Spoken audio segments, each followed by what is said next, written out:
இந்த ரமதான் பல அருள் வளங்களை நமக்கு தருகிறது. இது ஒரு அறுவடை காலம், நன்மைகளுடைய அறுவடை காலம். ஏனென்றால் இந்த மாதத்தில் நன்மையும் தீமையும் பிரித்தறிவிக்கக்கூடிய ஒரு வேதம் இந்த மாதத்தில் அருளப்பட்டது. ஆகவேதான் இந்த மாதத்தில் நோம்பு நோக்கிறோம். போய் பேசிக்கிட்டே நோம்பு நோட்டா ஒரு நோம்ப நீயே வச்சு எனக்கு தேவையில்லை என்று இறைவன் சொல்கிறார். நோன்பு என்பது ஒரு கேடயம், சைத்தானுடைய தாக்கத்திலிருந்து உங்களை காக்கின்ற கேடயம் என்று பெருமானார் சொல்வதை நாம் பார்க்கிறோம். பயிற்சி காலத்தில் நான் கட்டுப்பாடாக இருப்பேன், புறம் பேச மாட்டேன், பொய் பேச மாட்டேன், ஒன்றும் செய்ய மாட்டேன், பயிற்சி முன்னேறி எப்படி நடந்து கொள்வேன் என்றால் அந்த பயிற்சியே தேவையில்லை. அப்படி ஒரு பயிற்சி இருக்கு. முஸ்லிம் உம்மத்தை பற்றி அல்லாஹ் சொல்லுகிறான் தெளிவான வார்த்தை, நீங்கள் தான் சிறந்த சமுதாயம், ஹைர உம்மத். இல்லையா? எல்லாரும் பெருமையா சொல்றோம் அல்லாஹ் தஆலா எங்களை ஹைர உம்மத் என்று சொல்லிவிட்டான். எந்த அடிப்படையில் நீங்கள் ஹைர உம்மத்? வாயுடைய முக்கோணம், இந்த 3 முக்கோணம் தான். வீடு, கடை, பள்ளிவாசல். இதை தவிர எங்களுக்கு எதை பத்தியும் கவலை இல்லை. உலகம் எக்கேடு கெட்டு போனா எங்களுக்கு என்ன? நீ என்ன விரும்புகிறாய்? முஸ்லிமாக வாழ வேண்டும், முஸ்லிமாக மரணிக்க வேண்டும், மறுமையிலே சொர்க்கத்திற்கு செல்ல வேண்டும். இதுதானே உன்னுடைய விருப்பம். இதைத்தான் நீ உலகத்திலே உள்ள அத்தனை பேருக்கு நீ விரும்புவதாக இருக்க வேண்டும்.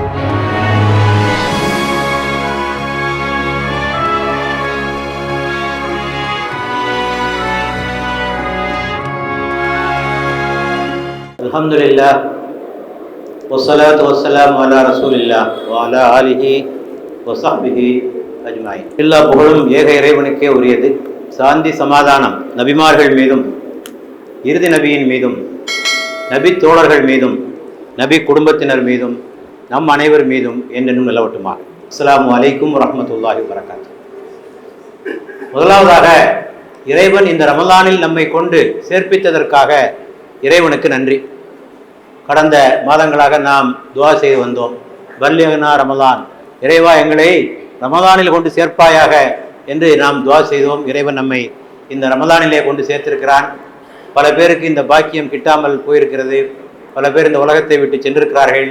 பல பேர் நோயிட்டு இருக்கிறார்கள். ஆக அவர்களுக்கெல்லாம் கிட்டாத ஒரு பெரிய பாக்கியம் இந்த ரமலானில் நமக்கு கிட்டியிருக்கிறதாகவே இதனை நாம் முறையாக பயன்படுத்திக் கொள்ள வேண்டும். இந்த ரமதான் பல அருள் வளங்களை நமக்கு தருகிறது. இது ஒரு அறுவடை காலம், நன்மைகளுடைய அறுவடை காலம். ஏனென்றால் இந்த மாதத்தில் செய்கின்ற நன்மைகளுக்கு பல மடங்கு கூலி உண்டு. சுன்னத்தான கடமையை செய்தால் பரதான கடமையை செய்தற்குரிய கூலியும், பரதான கடமையை செய்தால் 10 முதல் 700 மடங்கு வகையான கூலியும் இந்த மாதத்தில் நமக்கு கிடைக்கிறதாகவே இது ஒரு அறுவடை காலம். இது ஒரு இலையுதிர் காலம். என்ன இலை, என்ன உதிர்கிறது? இங்கே பாவங்கள் உதிர்கின்றன. இந்த மாதத்தில் அதிகமான பாவங்கள் மன்னிக்கப்படுகின்றன. மன்கான ரமலான ஈமானன் இஹ்திசாபன் உஃபிரலஹு மா தகத்தம் மின் தன்பிஹி. பெருமானார் அவர்கள் சொன்னார்கள், யார் இந்த ரமலானை ஈமானுடனும் இஹ்திசாபுடனும் கழிக்கிறார்களோ, இறை நம்பிக்கையோடும் இறைவனுடைய கூலியை எதிர்பார்த்தும் யார் இந்த மாதத்தை கழிக்கிறார்களோ அவருடைய பாவங்கள் எல்லாம் மன்னிக்கப்படுகின்றன என்று பெருமானார் அவர்கள் சொல்லியதை பார்க்கிறோம். ஆகவே இது ஒரு இலையுதிர் காலம். இன்னொரு வகையில் இது ஒரு கருணையின் மாதம், இரக்கத்தின் மாதம். இந்த மாதம் ஷஹ்ருன் வாசாத் என்று பெருமானார் சொன்னார்கள். ஆகவே இந்த ரமதானிலே பசியினுடைய வாட்டத்தை உணர்ந்து நாம் பாதிக்கப்பட்ட மக்களுக்கு, எளியவர்களுக்கு, ஏழைகளுக்கு, சமுதாயத்தில் பின்தங்கிய மக்களுக்கு நாம் தாராளமாக உதவுகின்ற ஒரு மனப்பான்மையை இந்த மாதத்திலே நாம் பெறுவதற்கான பயிற்சியை பெறுகிறோம். ஆகவே இது இரக்கத்தினுடைய மாதமாக இருக்கு. இது வேதம் வந்த மாதம், குர்ஆன் அருளப்பட்ட மாதம், இது வேதம் வந்த மாதம். ஆகவே மனித குலத்திற்கு வழிகாட்டியாக வந்த ஷஹ்ரு ரமலான் அல்லதி உன்சில ஃபீஹில் குர்ஆன் ஹுதன் லின்னாஸி வ பையினாத்தின் மினல் ஹுதா வல் ஃபுர்கான். இந்த மாதத்தில் தான் மனிதர்களுக்கு நேர்வழியை தெளிவாக அறிவிக்கக்கூடியது, நன்மையும் தீமையும் பிரித்தறிவிக்கக்கூடிய ஒரு வேதம் இந்த மாதத்தில் அருளப்பட்டது. ஆகவேதான் இந்த மாதத்தில் நோன்பு நோக்கிறோம். வேறு மாதத்தில் நோன்பு நோக்காமல் ரமலான் நோன்பு நோக்கிற காரணம் என்னவென்றால் குர்ஆன் அருளப்பட்டதற்காக இறைவனுக்கு நன்றி தெரிவிக்கும் முகமாக நாம் இந்த நோன்பை நோக்கிறோம். ஆகவே இது வேதம் வந்த மாதம். இவை எல்லாவற்றையும் விட இந்த நோன்பினுடைய சிறப்பு என்னவென்று சொன்னால், இது ஆன்மாவிற்கு பயிற்சி தருகின்ற மாதம், ஆன்மீக பயிற்சி மாதம்.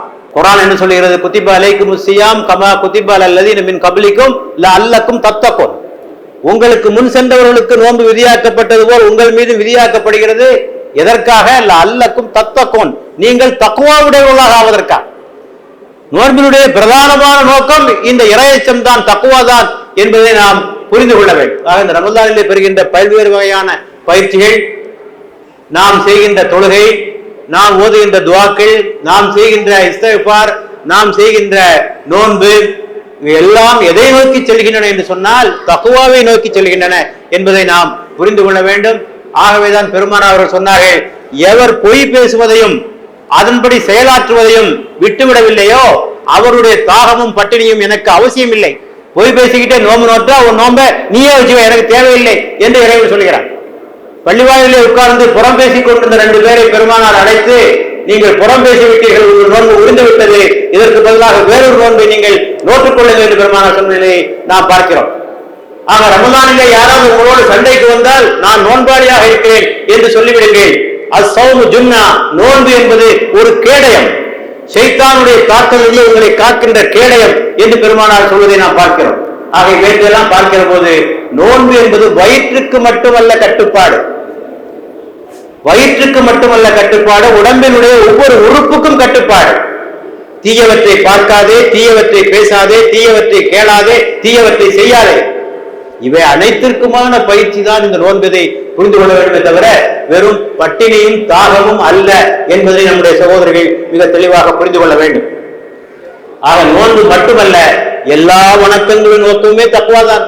எல்லா வணக்கங்கள், நீங்கள் தொழுகையை பற்றிய குர்ஆன் வசனத்தை எல்லோருக்கும் தெரியும். இன்ன ஸலாத தன்ஹா அனில் ஃபாஹ்ஷாஇ வல் முன்கர், தொழுகை மானக்கேடான தீமையான செயல்களிலிருந்து உங்களை தடுக்கிறது. தொழுகையின் நோக்கம் அதான்.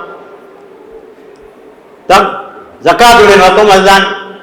குது மின் அம்வாலிஹிம் ஸதகத்தன் துதஹிருஹும் வ துஸக்கீஹிம் பிஹா, அல்லாஹ் சொல்கிறார், நபியே அவருடைய பொருட்களை இருந்து தான தர்மத்திற்காக எடுத்துக்கொண்டு அவர்களை உள்ளும் புறமும் தூய்மைப்படுத்துவீராக, உள்ளத்தையும் தூய்மைப்படுத்துவீராக, புற செல்வத்தையும் தூய்மைப்படுத்துவதாக. எல்லாமே தக்குவாதான். எல்லா வணக்கங்களுடைய நோக்கமும் அதுவாகத்தான் இருக்கிறது. ஆகவே வணக்கங்கள் வெறும் சடங்குகள் அல்ல. புழுந்து குனிந்து எழும்புவதற்கும் வெறும் பட்டினி கிடப்பதற்கும் ஹஜ் என்ற பெயரால் பயணம் செய்வதற்கான சடங்குகள் அல்ல. வணக்கங்கள் எல்லாம் ஒழுக்கத்திற்கான, ஆன்மீகத்திற்கான, தக்குவாவிற்கான, தஸ்கியத்து நஃப்ஸுக்கான, உள்ளத்தை தூய்மைப்படுத்துவதற்கான பயிற்சிகள் என்பதை தெளிவாக நீங்கள் புரிந்து கொள்ள வேண்டும். இப்போது கேள்வி, இந்த பயிற்சி எதற்காக? இந்த பயிற்சி ஏன் தரப்படும்? குறைந்தது 2 நோக்கங்களை இந்த குறைந்த நேரத்தில் நான் சொல்ல விரும்புகிறேன்.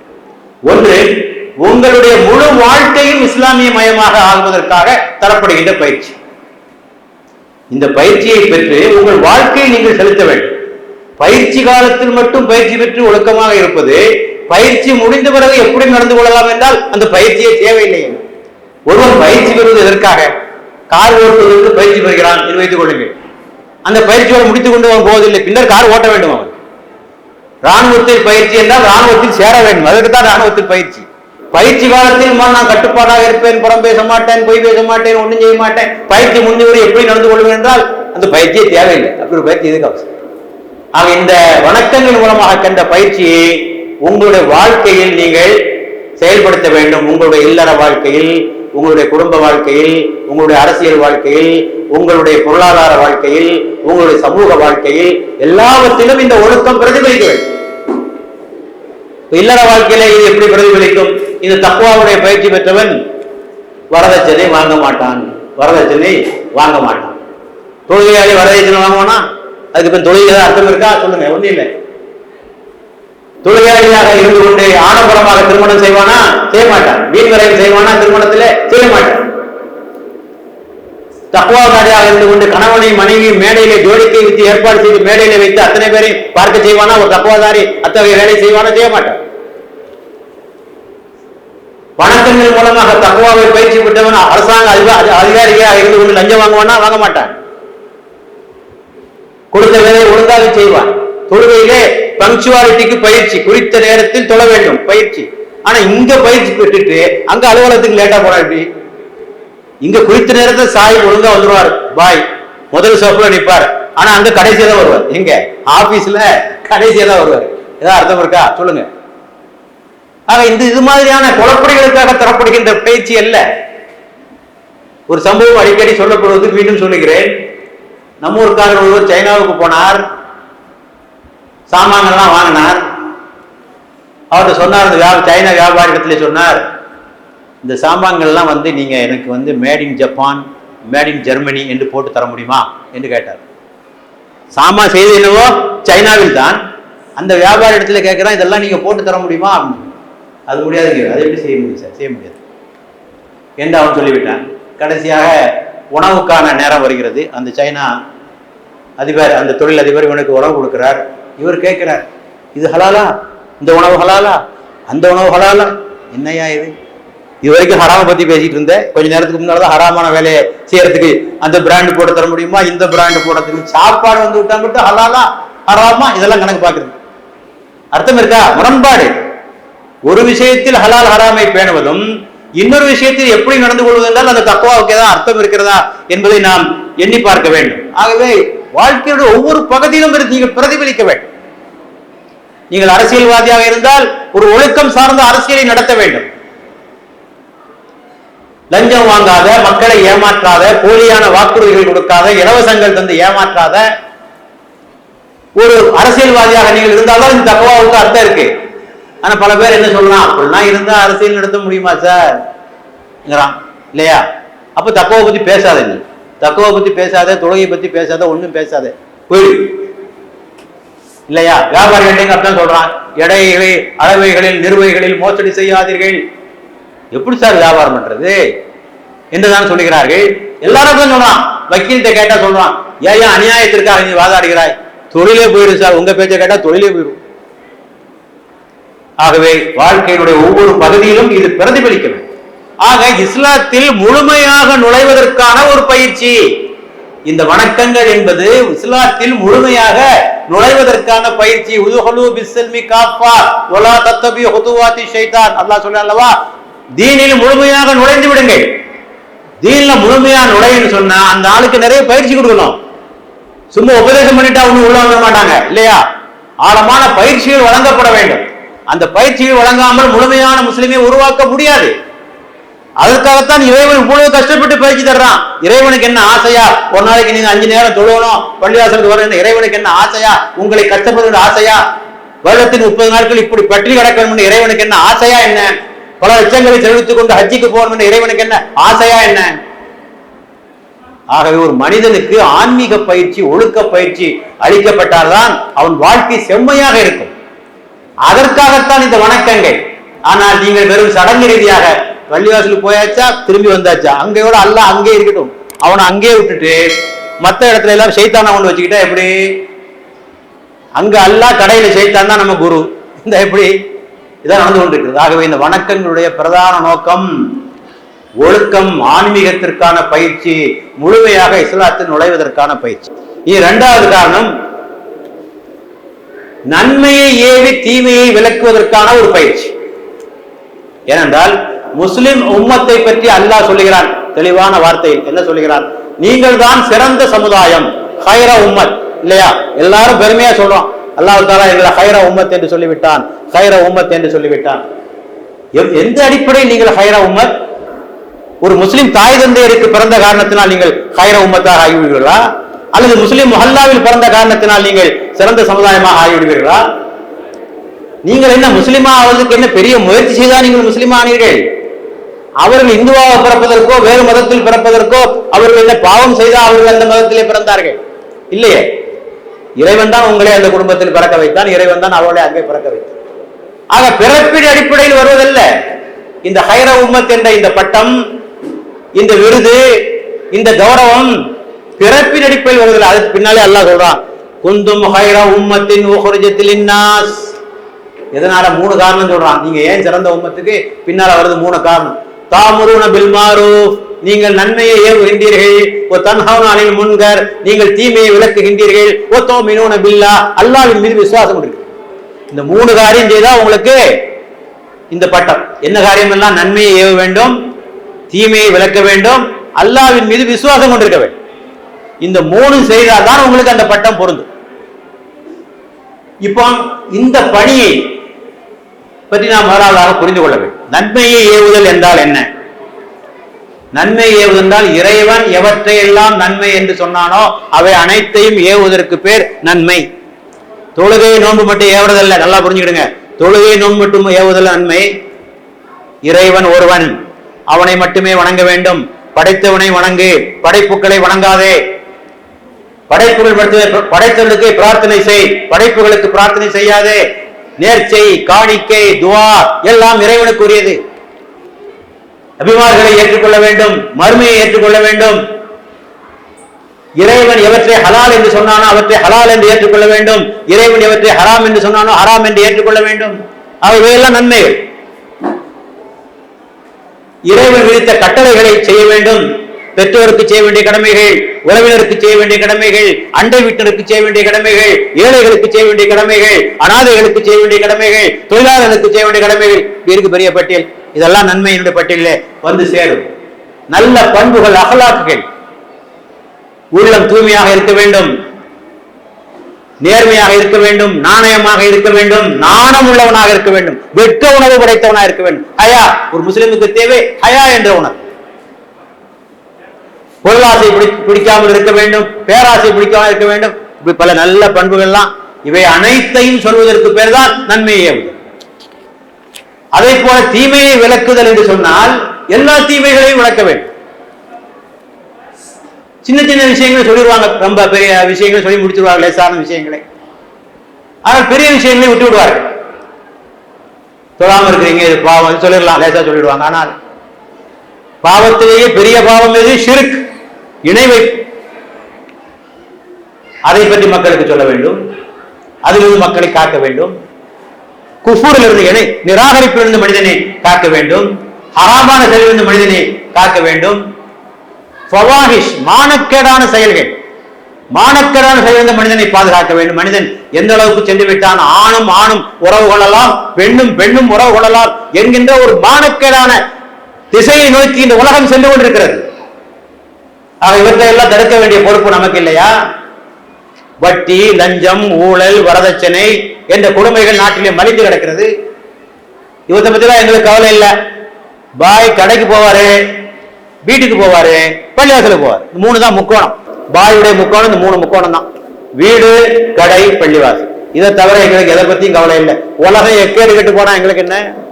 யார் சாராயம் குடிச்சு சாவனா எங்களுக்கு என்ன? வட்டி எப்படி இருந்தா எங்களுக்கு என்ன? லஞ்சம் பெருக்கிறது ஓடினா எங்களுக்கு என்ன? ஒரு பால உறவு இருந்தால் என்ன? விபச்சாரங்கள் இருந்தால் என்ன? பெண்களை கொடுமைப்படுத்தினால் என்ன?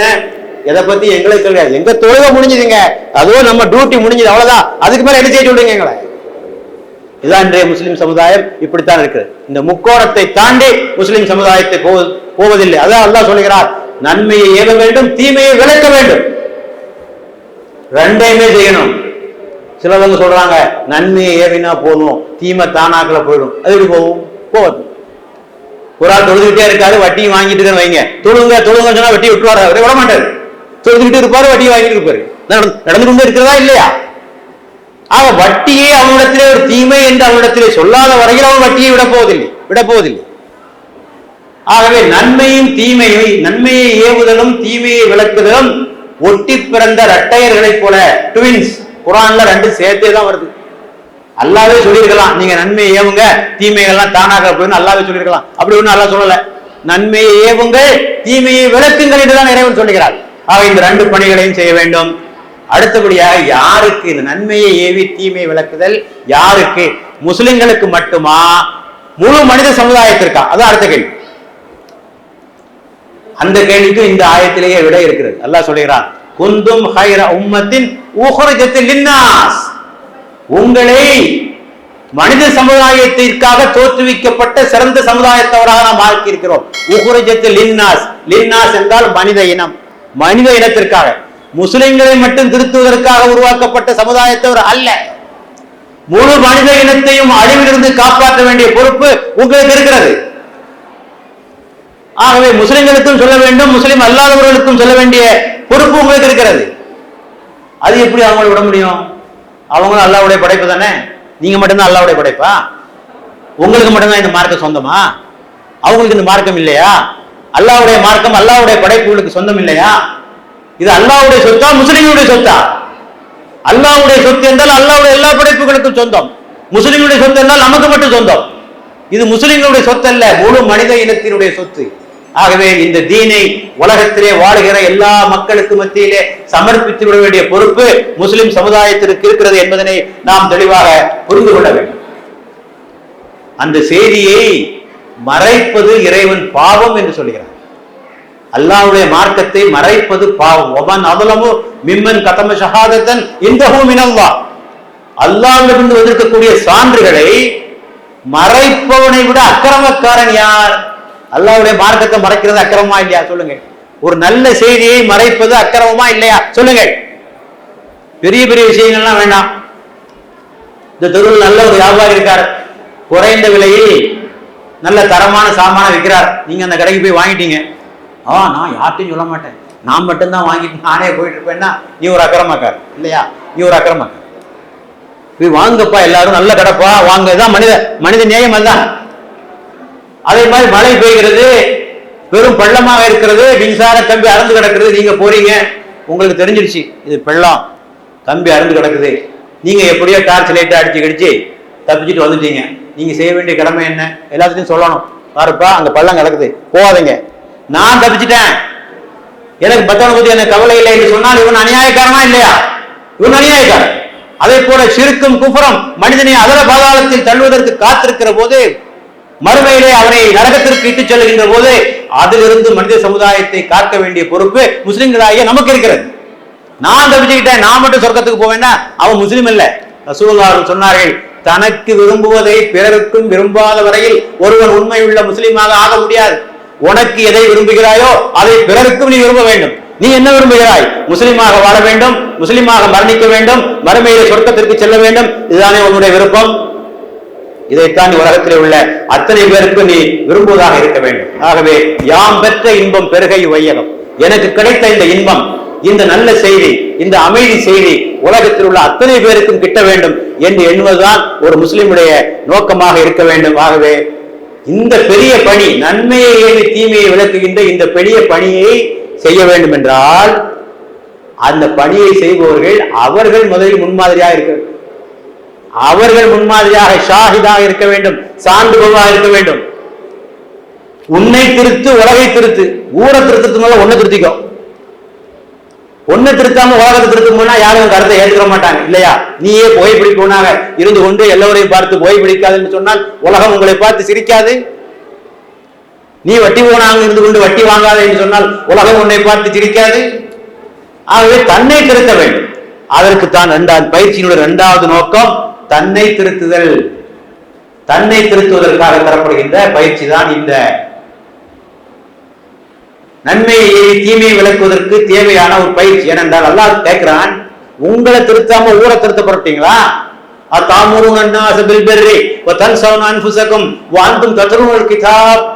சொல்கிறான், நீங்கள் நன்மையை நடக்குமாறு ஏவுகின்றீர்கள், வேதத்தையும் ஓதுகின்றீர்கள், ஆனால் உங்களை நீங்கள் மறந்து விடுகின்றீர்கள். ஒன்ன மறந்துட்டு ஊருக்கெல்லாம் நன்மை நடக்குமாறு சொல்கிறாயே, இது சரியா? கபுர மக்தன் இந்தல்லா, இது அல்லாஹ்வுக்கு வெறுப்பை தரக்கூடியது. ஆகவே ரெண்டு நோக்கங்கள், இந்த வணக்கங்களுடைய நோக்கங்கள் ரெண்டு. ஒன்று, இஸ்லாத்தில் முழுமையாக நுழைய வேண்டும் என்று சொன்னால் இந்த வணக்கங்களின் வாயிலாக நமக்கு பயிற்சி தரப்படுகிறது. இது முதலாவது நோக்கம். இரண்டாவது நோக்கம், நன்மையை ஏவி தீமையை விளக்க வேண்டும் என்று சொன்னால் அந்த பணியை செய்வோர் ஒரு ஒழுக்கமுள்ளவராக முன்மாதிரியாக இருக்க வேண்டும். அதற்காக தரப்படுகின்ற ஒரு பயிற்சியாகத்தான் நாம் இதனை பார்க்கிறோம் என்பதை நான் இங்கே சொல்லிக்கொள்ள விரும்புகிறேன். நம் மீது விதிக்கப்பட்டிருக்கின்ற அடிப்படை கடமை இது. ஈமான் கொள்ளணும், ஈமானுக்கு அடுத்தபடியாக நற்கர்மங்கள் செய்யணும், அதுக்கு அடுத்த கடமை நன்மையை ஏவி தீமை விளக்க வேண்டும். நாம் அடிக்கடி ஓதுகிற வசனம், வல்லஸ்ர் இன்னல் இன்சான லஃபீ ஹுஸ்ர் இல்லல்லதீன ஆமனு வ அமிலுஸ் ஸாலிஹாத் வ தவாஸவ் பில் ஹக்கி வ தவாஸவ் பிஸ் ஸப்ர். காலத்தின் மீது சத்தியமாக மனிதன் நஷ்டத்திலே இருக்கிறான். நால்வரை தவிர 4 செயல்கள் செய்வோரை தவிர யார்? ஆமனு ஈமான் கொண்டவர்கள், வ அமிலுஸ் ஸாலிஹாத் நற்செயல் புரிபவர்கள், வ தவாஸவ் பில் ஹக் சத்தியத்தின்பால் மக்களை அழைப்பவர்கள், வ தவாஸவ் பிஸ் ஸப்ர் பொறுமையை கொண்டு சொல்பவர்கள். இந்த 4 காரியங்கள் செய்பவர்கள் தான் வெற்றியாளர்கள், மற்றவர்கள் நஷ்டமடைந்தவர்கள் என்று சொல்கிறான். ஆகவே அன்புக்குரிய சகோதரர்களே, இந்த பணியை நாம் மறந்துவிடக் கூடாது. ஒவ்வொருவரும் தங்களுடைய மஹல்லாவில், தங்களுடைய தெருவில், தங்களுடைய வீட்டில் எவ்வளவு செய்ய முடியுமோ அந்த பணியை நீங்கள் செய்பவர்களாக மாறிவிட வேண்டும், பணியை நீங்கள் செய்ய வேண்டும். ஆகவே இஸ்லாத்தில் 2 கடமைகளை உங்களுக்கு நான் சொல்லியிருக்கிறேன். இஸ்லாத்தில் முழுமையாக நுழைந்து விடுங்கள் என்ற ஒரு கடமையும், நன்மையை ஏவி தீமையை விளக்குதல் என்ற கடமை. எல்லா நன்மைகளையும் ஏவ வேண்டும், எல்லா தீமைகளையும் விளக்க வேண்டும். எல்லா சமுதாய மக்களுக்கும் இந்த மார்க்கத்தை சொல்ல வேண்டும். சொல்லாலும் செயலாலும் அந்த காரியத்தை செய்ய வேண்டும். நாம் முயற்சி எடுத்தால் இறைவன் நம்முடைய முயற்சிகளை வெற்றியாக்கி தருவானாக. அவை எல்லாம் அல்ல இறைவா, இந்த ரமதானின் பொருட்டால் உங்களிடத்திலே நாங்கள் கேட்கிறோம். இந்த ரமதானின் பொருட்டால் எங்களுடைய பாவங்களை எல்லாம் நாங்கள் மன்னித்து விடுவாயாக. நாங்கள் அறிந்தும் அறியாமலும் செய்த பாவங்களை மன்னித்து விடுவாயாக. எங்களுடைய பாவங்களை, எங்களுடைய பெற்றோருடைய பாவங்களை, எங்களுடைய மனைவிமார்களுடைய கணவன்மார்களுடைய பாவங்களை, எங்களுடைய பிள்ளைகளுடைய பாவங்களை, எங்களுடைய முன்னோருடைய பாவங்களை எல்லாம் நீ மன்னித்து விடுவாயாக. அந்த பாவங்களுக்காக நீ எங்களை தண்டித்து விடாதே, எங்கள் மீது தண்டனைகளை நீ புரிந்து விடாதே. எங்களை ஒழுக்கம் உள்ளவர்களாக, ஒரு முன்மாதிரியான சமுதாயமாக, உலகத்திற்கெல்லாம் சார்ந்து வழங்கக்கூடிய ஒரு சமுதாயமாக நீ எங்களை ஆக்கி வைத்திருப்பாயாக. இன்றைக்கு இஸ்லாத்தினுடைய எதிரிகள் இஸ்லாத்திற்கு எதிராக பல சதித்திட்டங்களை எல்லாம் தீட்டிக் கொண்டு எங்களை இழிவுபடுத்துவதற்கு அவர்கள் முனைந்து கொண்டிருக்கிறார்கள். இறைவா, நீ நினைத்தால் இந்த திட்டங்களை எல்லாம் தவிடுபடியாக உன்னால் ஆக்கிவிட முடியும் யாரெல்லாம். ஆகவே உன்னுடைய திட்டத்திற்கு முன்னால் இவருடைய திட்டங்கள் வெற்றி பெற முடியாது. ஆகவே அவருடைய திட்டங்களை எல்லாம் முறியடித்து முஸ்லிம்களுக்கு ஒரு இஸ்ஸத்தான ஒரு கண்ணியமான வாழ்க்கையை நீ அமைத்து தருவாயாக. உலகம் முழுவதும் இஸ்லாத்திற்கு எதிரான சதிகள் நடந்து கொண்டிருக்கின்றன, அவற்றிலிருந்து எங்களை பாதுகாப்பாயாக. முஸ்லிம்களுக்கு இஸ்ஸத்தையும் கண்ணியத்தையும் தருவாயாக. அவர்களுக்கு அறிவிலும் பொருளாதாரத்திலும் சமூக துறைகளிலும் எல்லா துறையிலும் அவர்களுக்கு நீ முன்னேற்றத்தை அருள்வாயாக. வாஹிரு தாவானா அல்ஹம்துலில்லாஹி ரப்பில் ஆலமீன். சுப்ஹான ரப்பிக ரப்பில் இஸ்ஸத்தி அம்மா யசிஃபூன் வ ஸலாமுன் அலல் முர்ஸலீன் வல்ஹம்துலில்லாஹி ரப்பில் ஆலமீன்.